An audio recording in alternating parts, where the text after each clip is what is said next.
let's get started with my explanation. I think the first character that actually needs an explanation is Stanley. Stanley the Bagman, a lot of people said, he's kind of like an uninspiring kind of character. Well, I kind of agree there too, but he's an inspiring character to me at least.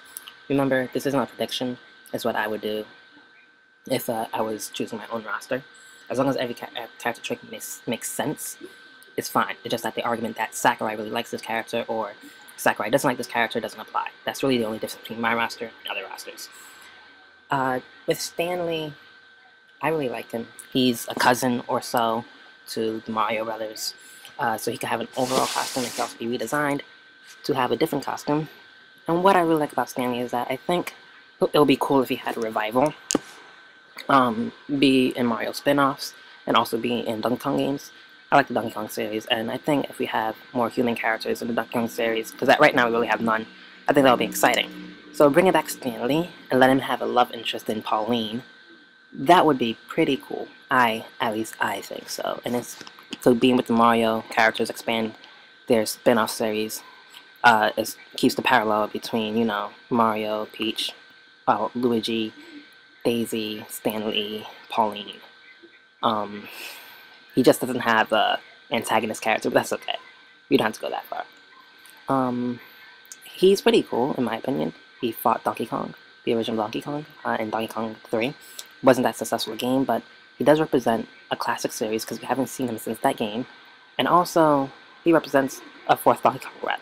Do we need a fourth Donkey Kong rep? Not really, but it's a big series.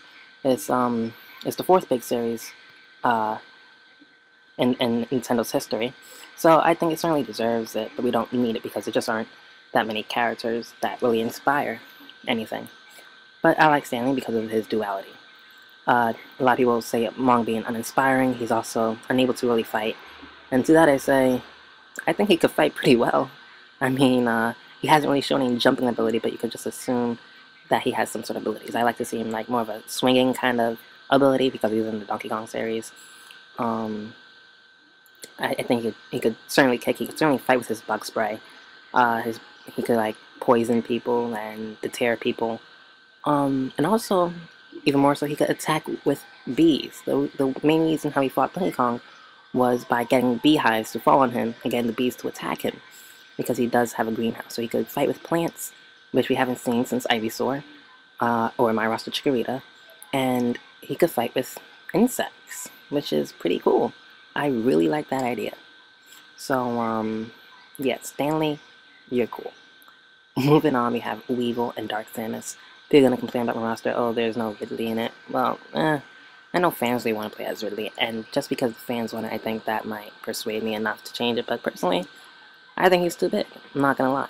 I think certainly he could be resized, but I don't want to see him resized. I want to see Ridley in all his glory.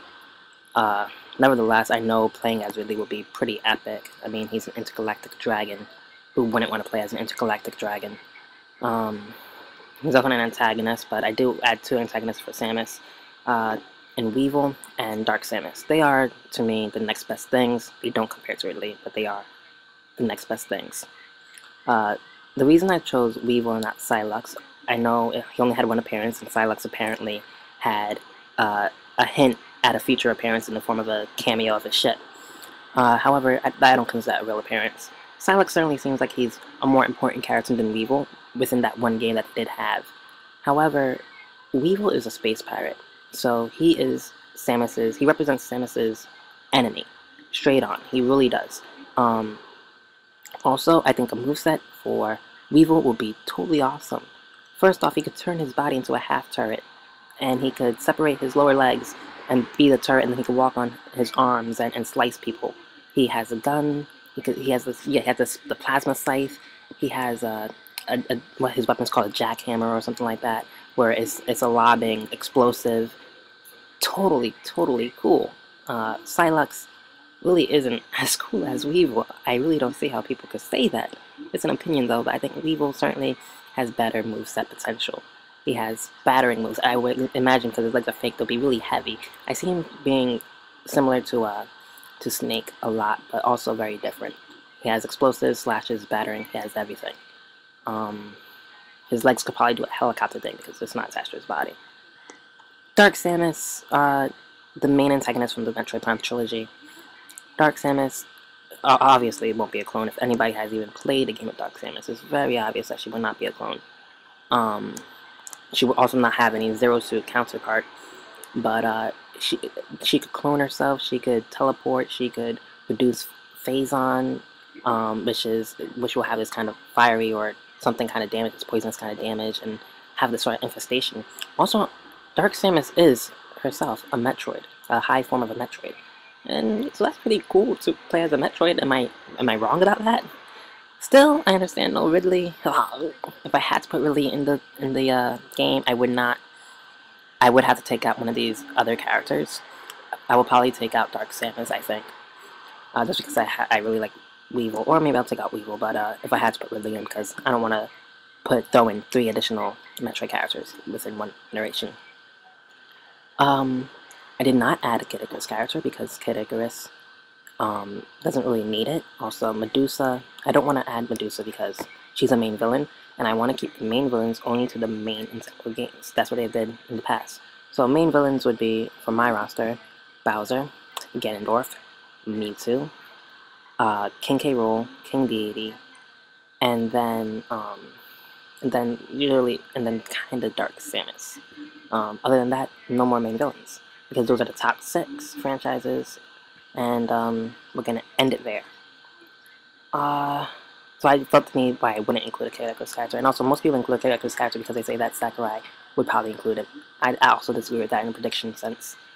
Okay, now we're delving into something really big. We're going into the Pokemon franchise, which when I first thought of this, I thought it was the best thing I've ever seen, and I made it myself, so that was a little bit biased, but I'm usually fair in my judgment. And now I'm thinking, maybe I was wrong. But I'm gonna support it for now, for the sake of this explanation video anyway. Now, please note first that the images you see, they really don't mean anything. I'm sorry about that. This Hoenn trainer, he's just there to represent the trainer in general. I don't care about his appearance, it's really not important. And the trainer below him, I was just looking for a 3D image to include in my roster because everything is 3D here. And that character is actually Pokemon Ranger. I made that clear in one of my videos, but in the subsequent video, I didn't give explanations. Also, this Hoenn trainer, his Pokemon are, first of all, he's just Pokemon trainer. His Pokemon are Chikorita, Combusken, and Empoleon. Please watch the video I made for him for the explanation of those 3 Pokemon. There's a long debate in the comments section too. I really think the main reason I wanted to do this was to diversify the regions represented, and this was an excellent way to do it. And why did I choose Chikorita, Combusken, and Empoleon is that I'm sick of seeing everybody include the fire type as the highest whenever they change the Pokemon, and the water type as the lowest. That's really ridiculous, people. But it's not as ridiculous as people saying that, hey, you could just do a costume swap and make Charizard Typhlosion. That gets on my nerves. But you can think outside the box and say, what is best for this region, what is best for this combination that I want. And for me, it was best to have a water type as the highest, and a grass type as the lowest. Alright, so for the rest of that, you can watch the linked video. Now, Pokemon Ranger did not come from me wanting to diversify the Pokemon slots. It actually came from me wanting to not get rid of any characters. I didn't want to get rid of Jigglypuff, and I didn't want to get rid of Lucario. However, that was in an older roster, but in this roster you already see Lucas isn't there and Ike isn't there. But my main thing is that I didn't want the case where only one character is forgotten. So if Lucario goes without other people going, then I felt really bad. So I really wanted to keep Lucario around. Also, I want to get rid of Jigglypuff because she is insignificant. I don't care if she was in the first game. That's really no reason to keep a character around. But I wanted to get rid of her. And I decided, hey, why not just throw them into a Pokemon trainer? That was a lazy kind of thing to do. Just say, hey, why not add into the Pokemon trainer? But whatever, I did it. And I need a 3rd character to throw in there. And I said it should be from Generation 3. No, Generation 2 isn't represented as much, but Generation 2 was a weak generation that heavily relied on Kanto anyway, so I didn't care. And so the character that I added was, I think it wasn't hard for me, one, because this is my favorite Pokemon, and also because I feel at least that this Pokemon is the 3rd generation form of Lucario and Zoroark, and that Pokemon is Absol. Not legendary, it's not Deoxys. Deoxys is a legendary Pokemon, he relates to Mewtwo. Lucario does not relate to Mewtwo, because Lucario is not legendary. It's not the same. There was no Lucario in Season 1. There was no Lucario in Season 2. People say Caesar, but Caesar is just, that's a fan-made thing that he's really cool, and all fans agree on that. Absol, however, he did have a movie that he co-starred in, and then in Gen 4 they stepped it up and they gave Lucario a movie where he absolutely did star in. But anyway, Absol is really cool. People say because he's a quadruped he can't be in, and I don't want to include quadrupeds at all, but you know what? Realize that Ivysaur isn't a good example of saying quadrupeds are good because its legs aren't long. It doesn't span a lot of space horizontally, and also it has the vines and the razor leaves on its back to also use. Chikorita has the leaf on her head, and she also could grow vines. Absol has the rays on his head, just like Chikorita, so that works perfectly. And but however, he is long, and to that I say it's alright because he's only 1/3 of a character, other than being a whole character. So I think it'll be really cool to finally have a cool quadruped in the system, and Absol is worthy of a Pokemon in this sense. Also, Jigglypuff and Lucario will be different. Lucario will focus a lot more on his actually being a fighting type. But anyway, then we move on to Zoroark for obvious reasons, and Mewtwo because fans want him back. There needs to be some sort of legendary representation. Mewtwo is an excellent choice. He is one of the top favorite Pokemon. If I'm going to get rid of Charizard, I better give those fans something. And that's why Mewtwo is in there. And also, Psychic is one of the biggest, most important types, so I felt that I need to put some Psychic in there. The only thing is that there's 2 Darks. There's also 2 Steels, but there's secondary Steel types. And there's another fighting type in Combustion, but I didn't really care about the types. All the major types are represented, and that's what I care about. Dark is represented twice, but oh well. Tom Nook. Tom Nook is a fighter. I know. It's more like a meme kind of thing, but fans of Animal Crossing see Tom Nook as the antagonist of the game because he's always taking your money. And you work so hard and he employs you when you don't want to be employed. And then he makes you work off a lot of things. He's a tyrant. And he's a raccoon. He's evil. But jokes aside, I think Tom Nook could be really fun to fight with different furnitures and different tools. You could do a lot of violent things in Animal Crossing. You could trap people in holes. You could hit people over the head with nets, and you could just take that and put it to an extreme and make him an actual fighter, a real fighter. I understand why he's kind of like a lame character to throw in for other people who aren't fans of the game, but I think he's just one of 50 characters. And if you notice in my roster, I don't include Starfy, I don't include Tingle. I keep these characters to a minimum. He's really the only one, and that's how I justify his position. And also, no, you're not going to throw in. You have to throw in a character. You can't throw in somebody generic, like, say, Animal Crosser Boy or Animal Crosser Girl. That's just a generic model for the player. I mean, they didn't throw in my unit for Fire Emblem. You're not going to do the same here. You need an actual character. And Mr. Rossetti is somebody else who said because he has an axe, he seems like he has an angry personality, so it seems like he'll be a better fighter. I totally agree with that, but at the same time, he's not the mascot of the game. So I think it'll be better if we throw in the mascot of the game. And the mascot of the game is Tom Nook, not even the main character.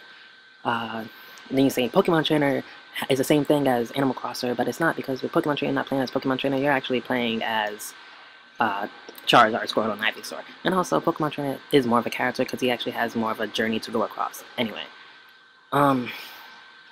adding Crystal. A lot of people want Crystal. The shame with Crystal is that it's the 4th Star Fox character, but I love this series so much, and hopefully it's making a comeback. So hopefully 4 characters could be justified. At the moment, I really don't think 4 characters is that needed, especially if I'm going to neglect Fire Emblem and only give them 2 characters, so that's an error in my roster. Then we have, here's when we added miscellaneous characters, more of them. There was Tom Nook, but now there is also Shulk and Matthew. I know I have an image of Isaac just because that's the 3D image I could get. I think they're obvious decisions that I've made. I mean, they're great characters from great games. Isaac has more of a, Matthew has more of a history. Animal Crossing has more of a history, but Xenoblade doesn't have that much of a history with Nintendo, but it is Nintendo now, and come on, it's such a great game, and he's such a cool character. He needs to be in. it needs to be. And yeah, I got rid of Lucas, got rid of Ike. I got rid of Ike because I thought, oh, let's replace him with somebody else, but I don't know. We need a third and final character, and I also don't know if they should all be sword loot users. But also, Cloud is in there, Shulk is in there, and they're heavy blade users, so that's cool. He used them in Noto and all that, you know. And getting rid of Lucas, maybe I should bring him back because taking away a character from the series, I think that's extreme, even though I do consider I'm sorry, I do consider both F-Zero and Earthbound dead series. They haven't had a game since Brawl, so from Brawl to SSB4, you need to have some sort of update in order to get another character. However, that doesn't mean that we should take a character away from you. Every character has that classic character we haven't seen in forever. Little Mac is not that character. Takamaru isn't even that character. So I want to add a character that was like that, and that was both Stanley, that also represents Donkey Kong, and Sukapan. Sukapan is not a historical character, I can say it over and over. He's just a regular character, just like any other classic character. There's a whole bunch of games having pioneers in different ways, and just being a pioneer does not make you special. What is special is Mr. Game & Watch because, you know what, he was the absolute first. He represents a whole series of little consoles, and Rob, it has significance outside of the actual video game world, in terms in the real world where he is an accessory. So that's really cool. But is there any other character besides Mr. Game & Watch and Rob who are like that? The only one I could think of is the Mii. The Mii is epic. The Mii represents a generation. It represents the Wii, and now represents the 3DS, and of course the Wii U. He should be in. It should be in. Obviously, I do not want customization. I know Sakurai said that he was going to try to implement customization. He'll probably follow through, but I don't see it happening too well. I think for the Mii, he'll have a set moveset and a final smash, and the only thing that you can really change is the appearance of your Mii. However, if your Mii is tall, he'll attack be stronger, but he might be slower.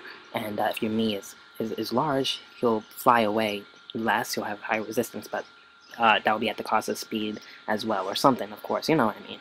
So in that way you could get a feel for your Mii a lot better, but there'll be maybe 1 or 2 movesets that you choose from at all. Third-party characters. I know this video is really long. Third-party characters. Sonic, obviously. I said Cloud because he represents Square Enix's best, but yeah, he doesn't have the history of Nintendo, so I'm thinking Geno is the best one. Slime, no, he doesn't have limbs. I can't stand it. No, I don't want to play as Slime. At least Tom Nook has limbs. That's what I say all the time. Pac-Man. People have something against Pac-Man. I don't know why. Pac-Man is history. He does have history with Nintendo too. In terms of Namco making arcade games with Nintendo, Pac-Man appeared in a racer with Mario called Mario Kart GP. It was an arcade game. It's fun. Snake, I said I might take out because point blank, I have way too many third-party characters. I mean, 5. That's really blowing it over. That's more than double of the last game, and it's not like we're doubling the roster at all. So, really, I was stupid here, but I was just like, I can't get rid of any of them. But you know what? I'm getting rid of Snake. And I'm just using that PlayStation thing as an excuse to do it because I'm really weak. And of course, Mega Man X is there, and I know I was saying there was only a good image I could find. And when I was making this roster, I know I could probably look a little bit more. It won't be hard to find a good picture of Mega Man in 3D, even though that Mega Man X isn't even in 3D. But you know what I mean. Thank you. Sorry. So yeah, that is my explanation for this roster. Now I'm going to talk about the changes like I did earlier. I'm just going to review to only remind myself. Get rid of Snake. Get rid of... Snake is the only definite I'll get rid of. Bring back Lucas. Bring back Ike, I think. This way, no character is left behind for this iteration. I think that's... Oh, Toon Link is left behind, though. So, yeah, so characters have to leave. Certain characters have to leave. So, I don't know what I'm going to do. Toon Link, I'm not bringing back. I never talked about Skull Kid and Impa. Basically, Skull Kid... Do they need explanations? I don't think they need explanations. I mean, she cannot be in the game. But, oh, Ganondorf. Ganondorf is really cool. Because you know how we keep saying that she can't be in the game because she doesn't exist for this Zelda? Well, and this still the more point, this Zelda existed before Sheik. It doesn't really make sense. Whatever. I agree with that. That's why Impa is there. And also because we don't need that ability to transform. I mean, the Pokemon Trainer and now Pokemon Ranger handle that, so we really don't need that anymore. And also, Zero Suit Samus, I guess. But that's through a Final Smash, so it's really different. Anyway, we were saying, Ganondorf didn't exist in that timeline either, so what are we gonna do? I'm thinking maybe put Ganon in, but that doesn't make sense, but it's a little bit better. Like, get rid of Ganondorf and throw in, like, Ganon the pig, you know, from the original games. That would be cool, and I think that we haven't seen him in a long time, so I think that would be kind of neat. I really want to see that, actually. And Skull Kid, I know he has that Majora mask on, but I don't know if I want to keep that there and just make him a regular Skull Kid. He can still be, the whole idea is that Skull Kid is an antagonist, a minor antagonist, and Bowser Jr. is a minor antagonist, so, you know, we're throwing in some minor antagonists in there. Excellent. I really like this roster because I have those antagonists. But anyway, that's right, Okay, so well, 20 minutes. This was my longest video yet. Thank you for making it all the way through. That's my explanations for my roster. Thank you very much. Have a nice day.